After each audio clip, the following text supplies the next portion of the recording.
Welcome to the Commonweal Policy Podcast. I'm Joathan Shafi, the Campaigns Officer here at Commonweal, and joined for the first of our podcasts of 2021 with Dr. Craig Dalzell, who's the Head of Policy and Research at the think tank. Craig, Happy New Year, as much as it can be. Of course, that's very limited in scope given the situation that we all live in and that we all face. But how are you getting on so far into the new year? Happy New Year to you, and Happy New Year to everyone who's listening. I hope you all had a good and safe Christmas. Our holiday here was pretty quiet. It was just me and my partner in the house on Christmas Day, although we did go round to my mum's and swap presents through the door, stayed outside, and came home and unwrapped everything over Zoom. And then Christmas dinner consisted mostly of eating an ungodly amount of cheese. It was glorious. Well, now that we've had the relaxation of the festive period, it's not taken long at all for us to be immediately confronted with, once again, a very difficult situation. I remember, and I've said this a few times, the podcast that we did way back in March of last year, the end of February, start of March, where we were discussing the start of the whole pandemic, and we were discussing how we would respond to it in terms of how best to have a testing system, how best to understand the development of the virus. And I suppose the one thing that you might say is that we do have at least something of a better understanding of the virus, though there is this new strain, and there may be multiple strains which develop over the next period of time. We're going to go into a few issues here, some of the most pressing matters around vaccines and how we get through this. But I thought it would be useful, Craig, if you could give us your broad assessment of where you think we are now in the chronology of the pandemic. Yeah, I mean, it's interesting looking back over the last year, looking back at those initial forays we did as an organisation into this topic and the amount that we've learned along the way, but also kind of the chronicle of almost missed opportunities throughout. We had that first wave. We had the very extreme lockdown that seemed to be very effective. It brought the rate of infection in Scotland down to a very, very low level. But then we opened up again, and despite warnings from multiple sources, not just ourselves, that we weren't doing enough of the testing and tracing and isolation of the cases that were still emerging through that lull, and the risk that would create a new outbreak. We ended up getting a new outbreak in October, November. We had to go into a second round of restrictions that were not quite as tight as that first March lockdown, yet they were still having an effect. Infection rates were starting to come down again, and then they have started to increase again. And a good chunk of this has been put down to this new variant that has emerged throughout the UK. It's now responsible for something like just over half of the new infections in Scotland. Because it seems to be much more transmissible, much more infectious than the older strains that were present in Scotland. It seems to be affecting the rate of infection in a very negative way. So we have ended up in this third period of restrictions, and we're back in a place that very much looks like the place we were in March and April and May. Yeah, and obviously quite dispiriting, but I think the way you put it is it really chimes with my view as well, and I think a growing view that the way this has been handled, the stop-start when it came to lockdowns, as you've pointed out, the lack of infrastructure around the testing system, quite remarkable that the report that you and others were involved in when it came to Commonweal marked out very clearly, very quickly, how much it would cost and how we could implement a fully functional test and trace system. And we warned in that paper, and in the context around that paper, we said that one thing that we can't afford to do is to keep going in and out of lockdowns. Now, alongside that, I mean, we're not going to just look backwards, because there's a lot we've got to discuss looking forward. But having the Eat Out to Help Out scheme, allowing the virus to circulate, having the very short lengths of time between changes and restrictions, particularly from Boris Johnson, though Nicola Sturgeon and the Scottish Government haven't been too different policy-wise from Westminster. But one of the things that has been running throughout the whole of this crisis, and one of the things that has been discussed over the last number of days, is that regardless of the restrictions that the UK put on internally, that people could still get into the country, seemingly not have to have any real process to go through when they land at an airport, nothing like the kind of quarantining that we've seen in other parts of the world, New Zealand and so on. And it seems to me that this just undermines the credibility of the messages around lockdown, when at the same time you're letting almost anyone come in and out of the country, regardless of having any kind of process around making sure anyone's not bringing in the virus. Yeah, I mean, that second wave back in October, November has been pinned on people leaving the country, entering the country over summer, whether that was people coming to the UK on holiday or people leaving the UK on holiday and coming back with the virus. So we know that has happened already, and that's on top of anything that you can say about this new variant, possibly having developed within Britain and circulated within Britain rather than coming from elsewhere, although we also have threats of other similarly high-risk variants, like one that seems to be circulating in South Africa. It is a big problem, this idea that, whatever we do to control the rate of infection within Scotland, if we just keep reseeding outbreaks from people coming into the country, or thinking about our international responsibilities, if we allow this highly infectious strain to escape this island and transmit elsewhere, which it already has done, it is now circulating around several countries, then we're not making this problem easier for us. Quite the opposite. So the announcements in the last couple of days is that the UK finally, after 9 months of other countries putting in border restrictions, the UK is finally considering some kind of regime of allowing you to enter the UK if you have had a negative test before you get on the plane. The problem with this is it's completely undermined by the fact that they're already saying that British nationals and residents in the UK might be exempt from this criteria. So that's still the issue of someone, if they leave the UK and come back with the virus, they could just walk right through the airport.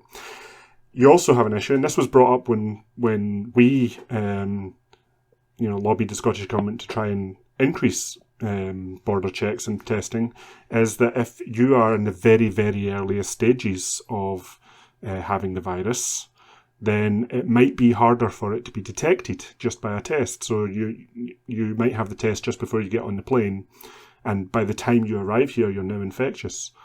Or you might catch it from someone else who's on the plane who was exempt from being tested. So just that act of a negative test and you're fine might not be sufficient. We've been saying that we really should be looking at the countries that are doing this in a much more effective way. We've highlighted the case studies of New Zealand, of Australia, of South Korea, of Vietnam. And the thing they all have in common is that they have a system of what's known as managed isolation. So it's not just a case of you've tested negative, you can come into the country, it's fine, you can then just go wherever you like. You are then directed into a government-run hotel or similar facility, and you are held in quarantine, either until you test negative several times, or you spend up to 14 days in that managed isolation. And this is how you prevent the virus getting into your country from outside. Exactly, very well put. I mean, I know people that have experience of these facilities, and okay, the food isn't particularly great. I'm sure they would far rather being able to quickly get off the plane and go and see their family and friends, or whatever they're going to do.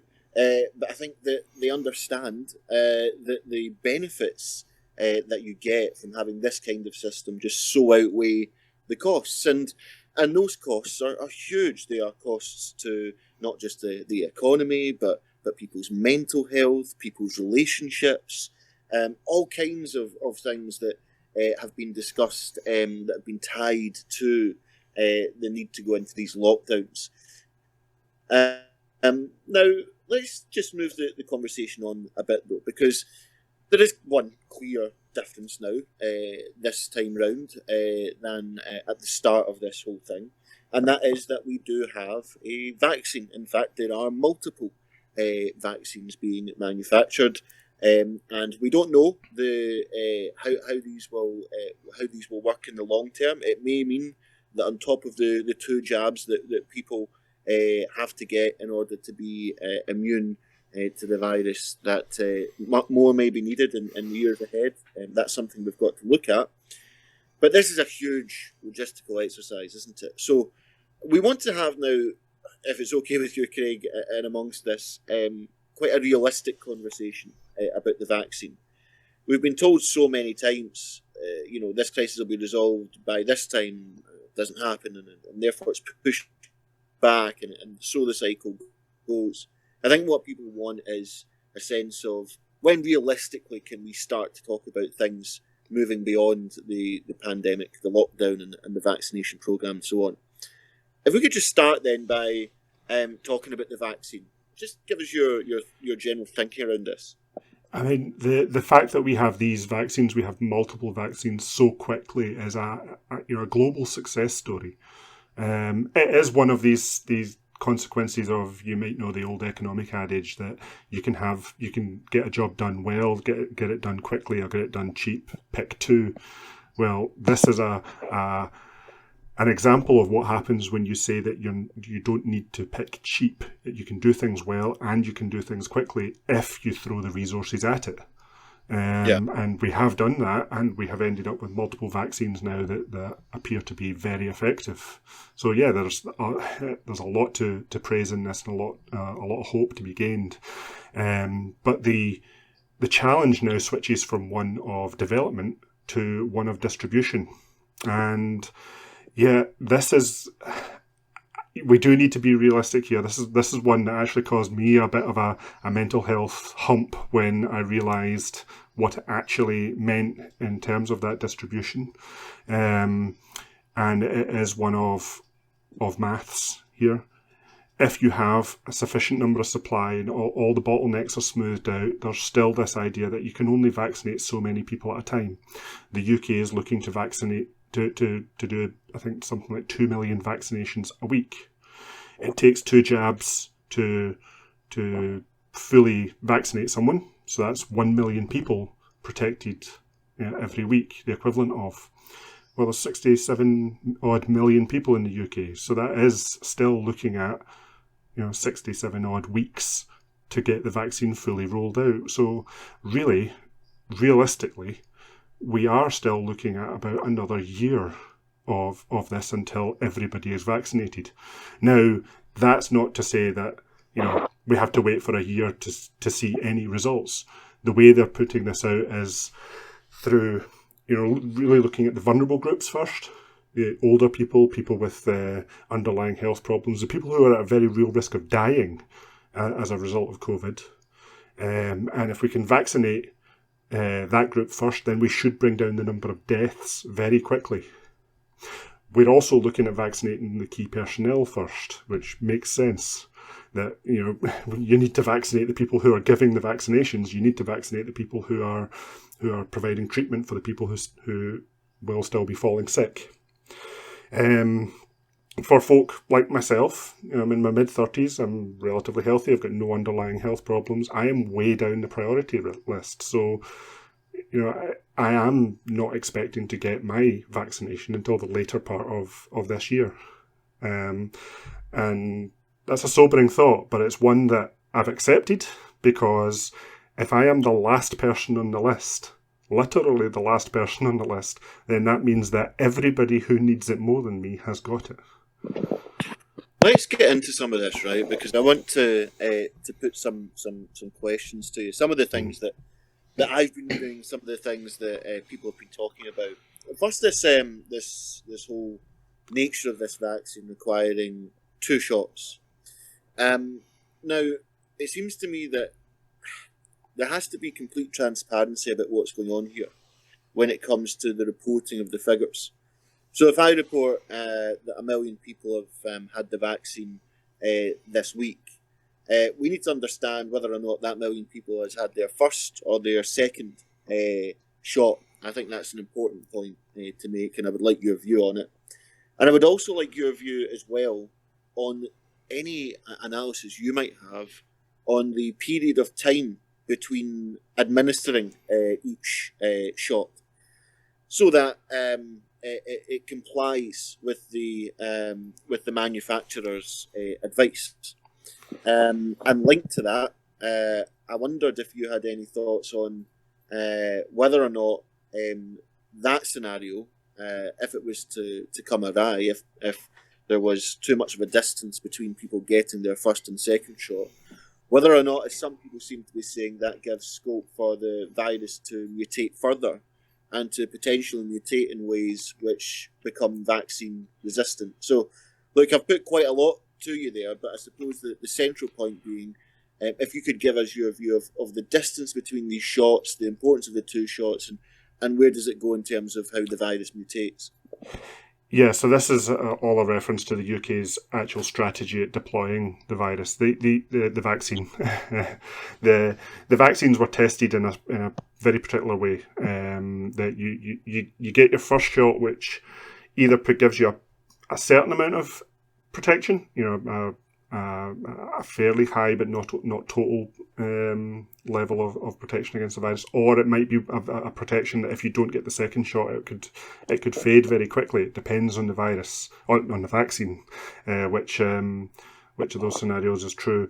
So the second shot acts as a booster to your immunity, but also acts to give you a longer term immunity. So it is important to get both shots. When it comes to your time, don't miss that second appointment. Don't miss the first one either, but definitely don't miss that second one. Now, the UK has sparked a bit of controversy here because it is saying that it wants to delay giving out the second shot so that it can give more people their first jab. Their rationale being that partial level of protection might act on the most vulnerable people, might act to reduce the number of deaths faster than giving a smaller group of people, more total protection. I understand that logic. I understand that narrative. I'm not qualified to really deeply analyse the maths and the statistics behind that. But it is something that does make me slightly nervous because immediately, we've just started rolling this out and we're already going against the manufacturer's recommendations and the way that these vaccines were tested. So there are reports in the media today of the World Health Organization saying that they do not have data on how the vaccine will react to this new deployment strategy. That's not to say that there is data that it won't work. To say that this strategy won't work is wrong. We simply don't know. We don't have the data. So it is a bit of a risk, and I hope it works. If it does pan out that this is a way of reducing deaths faster, it's maybe an acceptable risk. More worryingly, I'm getting reports from some of my friends who work in the NHS that key workers are seeing their second jags delayed to fit with this strategy. And these are people who are at the very highest risk of catching it. They're right at the front end. They're surrounded by sick people throughout their entire shift. If you can't protect the people who are treating people, all the people who are giving out these vaccines, if staff numbers start to fall because people are falling ill, which is already happening. NHS is seeing its staff members fall ill with COVID. One of my friends spent the break period there in ICU with COVID. Thankfully, he is recovering, and he got back home this week. So there's a lot of worry from the staff there, and I would really appeal to the Scottish Government to consider, fully vaccinating key workers. Even if this strategy of delaying the second jab for other people is continued, we really should be considering protecting the people who are protecting everybody else. Yeah, I have to say I am very unconvinced, and as you pointed out, I'm not trained in any of this. I'm only reading what everyone else is reading and attempting to grapple with the expert analysis that you can find. And there are, of course, contrasting perspectives. This is a work in progress, but it does seem to me that this is already opening opportunities. I was reading recently about how the virus can and will mutate. It happens every time there is a virus, but the possibility of it becoming resistant to the vaccine if people are only partially immune is something that may well be something that we have to confront. And I was reading that if that did happen and it did become vaccine resistant, it wouldn't take a year for the new vaccine to arrive to confront that one. It would take something in the region of about 6 weeks or so. But that's still a delay. That's still having to put the logistics all back out again. And so when you add all this together, I don't think that we are going to experience any part of this year without the question of this section of the pandemic and the vaccine rollout and so on being with us. So I think we're really in for the long haul. I just want to just come towards the end here, but I wanted to ask you this because it's something I've been thinking about. I remember when they talked about the vaccine and they talked about how they were going to distribute the vaccine, that it would first of all go to the most vulnerable in our society. I thought to myself, well, that makes absolute sense. On the other hand, you'd have to say that possibly that those in care homes and those that are classed in the most vulnerable sections of our society may not be, in fact, the people who are most socially and active in terms of going and meeting lots of different people. They are also potentially not part of the working population, particularly those that live in care homes and so on.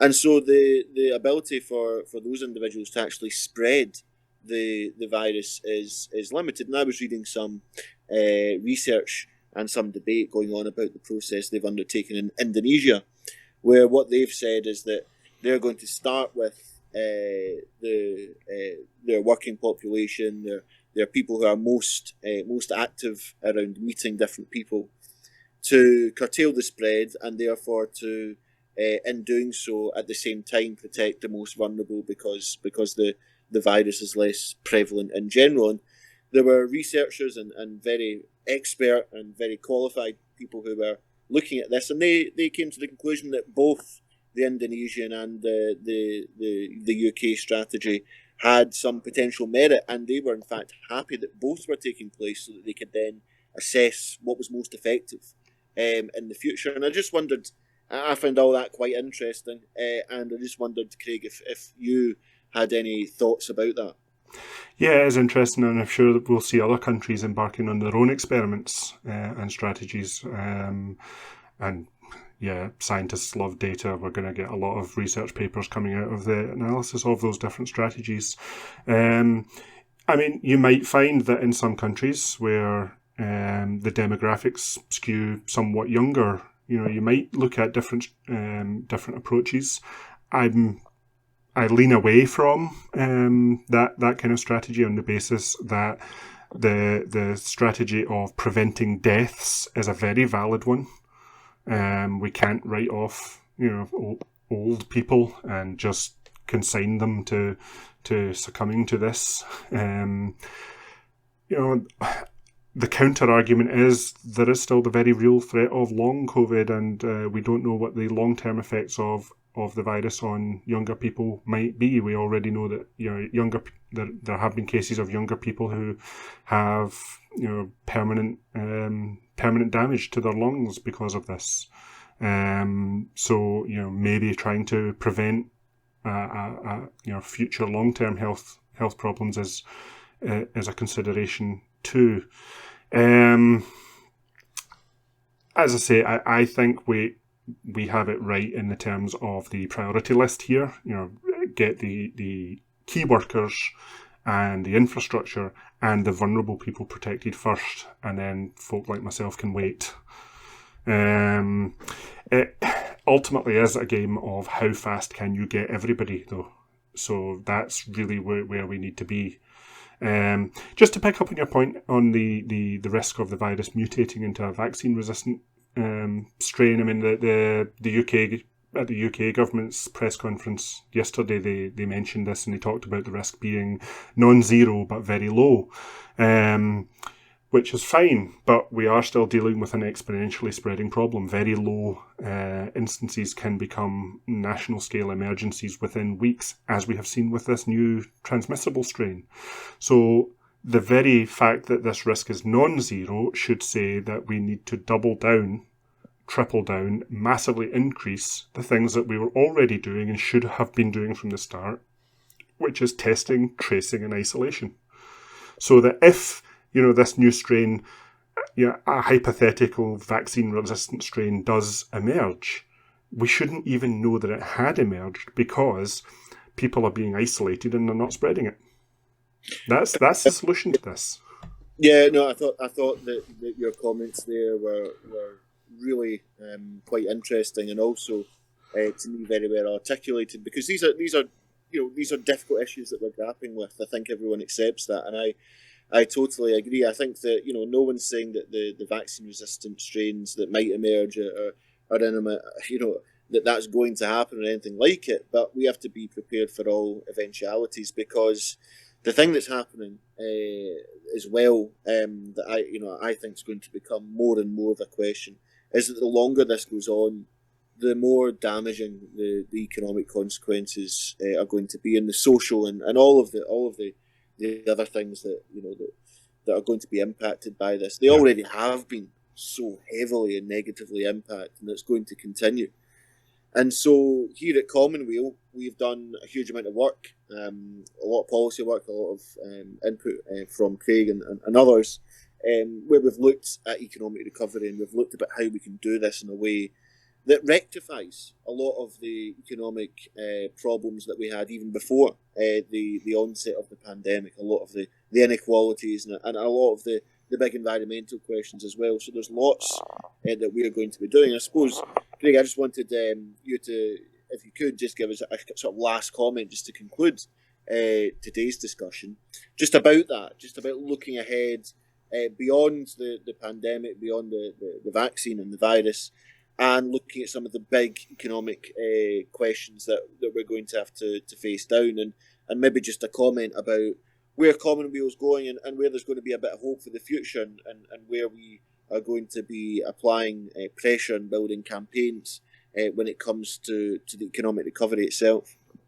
I mean, as we said at the start of this episode, right now we're sitting in a lockdown that looks very much like the lockdown we were in March, April and May. So when we were in that lockdown last year, Commonweal went into a very intensive period of research and development and came out with our Resilient Scotland plan, which started with a plan to come out of the tail end of that lockdown in a secure way, to support the economy and rebuild it, and then to start reconstructing the Scottish economy into something that can face the next big challenge, the climate emergency, over the next parliamentary session, and then over the following 20 years up to 2045. As we've said, where we're sitting right now, the only difference between now and then is, one, we have a vaccine, and two, it's 9 months later. So what I would say to folk is, we have the plan already. all we need to do is do it properly this time. Absolutely. Craig, as ever, it's good to talk, regardless of the circumstances. We are very hopeful of moving through this year in the most positive way that we can. And one thing that we will make sure of, as we have done throughout this whole crisis, is to ensure that Commonweal is front and centre when it comes to putting forward solutions that will benefit the massive ordinary people in our society and across Scotland. And we do so through our reports, the work that we did on care homes, the work that we are doing on rent and on evictions. We're doing lots of work as well on how we can rebuild more generally from the pandemic. And of course, we've done lots of work and research when it comes to testing and costing the testing infrastructure and all the associated reports that go with that. So we've been exceptionally busy, and we will be, I think, even busier this year. We are going to be launching a very significant campaign, which you will be able to get involved with, that will be impressing upon the politicians and the government the need for radical economic and social change as a result of this pandemic, and of course because of the 10 years of austerity that we experienced prior to it overlapping. So lots to be done. This is the first episode of the year. It's not necessarily the most upbeat, but I think we have been realistic, and there's always going to be hope when you've got organisations like Commonweal who are mobilising, organising and reporting and writing policy in the ways that we know we need to as we move forward into the year. So with that, thanks very much for tuning in. Stay safe, and we'll be back next week.